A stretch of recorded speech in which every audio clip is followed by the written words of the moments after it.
ইডেনের মাঠে one sided victory team ইন্ডিয়ার।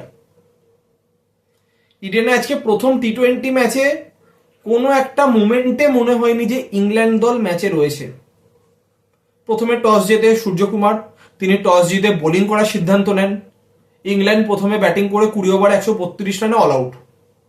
বাটলারের 68 ছাড়া কোনো ব্যাটসম্যান কেউ কিচ্ছু করতে পারেনি এবং টিম ইন্ডিয়া নেমে ইজিলি রান চেস করে দেয় 3 উইকেট হারিয়ে।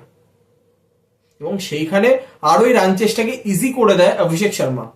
34 বলে 79 রানের যে ইনিংসটি তিনি খেলেন, মাঠের কোনো একটা কোনা তিনি ছাড়েননি বাউন্ডারি মারার জন্য। দুরন্ত ব্যাটিং, ইংল্যান্ডকে পুরো ব্যাকফুটে ফেলে দেয়। তো শুরুতেই যখন ফিল সল্ট এবং বেন ডাকেট ব্যাটিং করতে এসেছিল, তখনই আর্শদীপ সিং তার স্পেলের প্রথম 2 ওভারেই 2 ওপেনারকে আউট করে দেন। তো সেখানে ইংল্যান্ড চাপে পড়ে যায়, কারণ টিম ইন্ডিয়া কিন্তু এক্সট্রা স্পিনার নিয়ে আজকে খেলছিল।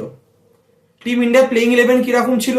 সঞ্জু, অভিষেক শর্মা, দেন তিলক, দেন সূর্যকুমার, পান্ডিয়া, রিঙ্কু, নীতিশ 7 নম্বরে, 8-এ আকসার, 9-তে বরুণ চক্রবর্তী, তারপর বিষ্ণই এবং আর্শদীপ। তো সেইখানে প্রথম স্পেলেতেই আর্শদীপ যে 2টি উইকেট তোলে খুবই গুরুত্বপূর্ণ ছিল।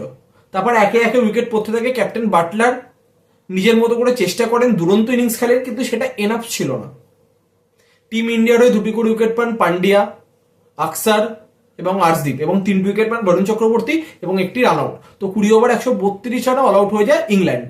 তো টিম ইন্ডিয়া যখন নামে, প্রথম ওভারটা জোফরা আর্চারের দেখে কিন্তু মনে হয়েছিল যে হয়তো টিম ইন্ডিয়াকেও কিছুটা স্ট্রাগল করতে হতে পারে, হয়তো ম্যাচটা 17-18 ওভার অব্দি যেতে পারে। কিন্তু সেকেন্ড ওভারে বাটলারের এন্ডে একটা ভুল হয়েছিল। সেটা হচ্ছে ওই মোমেন্টে যখন তিনি দেখছেন যে পেসে কিছুটা সঞ্জু বিট হয়ে যাচ্ছে, সেই জায়গাতে মার্ক উডকে না এনে তখন তিনি অ্যাটকিনসনকে আনেন। তো সেই একটা ওভারেই মোমেন্টামটা পুরো ইন্ডিয়ার দিকে চলে আসে। 22 রান হয় ওই ওভারে, 4টে 4, 1টি 6 মারেন সঞ্জু। তো সেখানে মোমেন্টামটা টিম ইন্ডিয়ার দিকে চলে আসে। তো তারপর জোফরা আর্চার কন্টিনিউ তার স্পেলে 4 ওভারই পরস্পর করেন। তারপর মার্কুট আসেন, কিন্তু সেইভাবে কিছু সেরকম হয় না। ইতিমধ্যে জোফরা আর্চার আউট করে দিয়েছিল সঞ্জুকে। তারপর আসেন তিলক। তো তিলক অতটা হিট না করলেও অভিষেক শর্মা দুরন্ত ব্যাটিং করেছেন, 34 বলে 79। তো ইজিলি 7 উইকেটে টিম ইন্ডিয়া এই ম্যাচটি জিতে গেল। তো সবাই যেটা আশা করেছিল আছে মোহাম্মদ শামির কামব্যাক হবে, তো সেটা আজকে হলো না।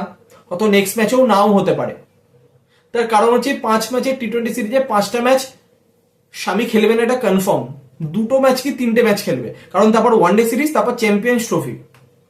তাই কোনো হুড়োহুড়ি করবে না ম্যানেজমেন্ট। তো সেখানে একটা ম্যাচ খেলি, একটা ম্যাচ বসানোর থেকে বেটার যে কন্টিনিউ ভাবে তিনি ম্যাচ খেলবেন। হয়তো নেক্সট ম্যাচেও তিনি নাও খেলতে পারেন, আবার খেলতেও পারেন, কোনো গ্যারেন্টি কিছু নেই। তো মোহাম্মদ শামির কামব্যাক দেখার জন্য আমাদের আরো একটু ওয়েট করে থাকতে হবে।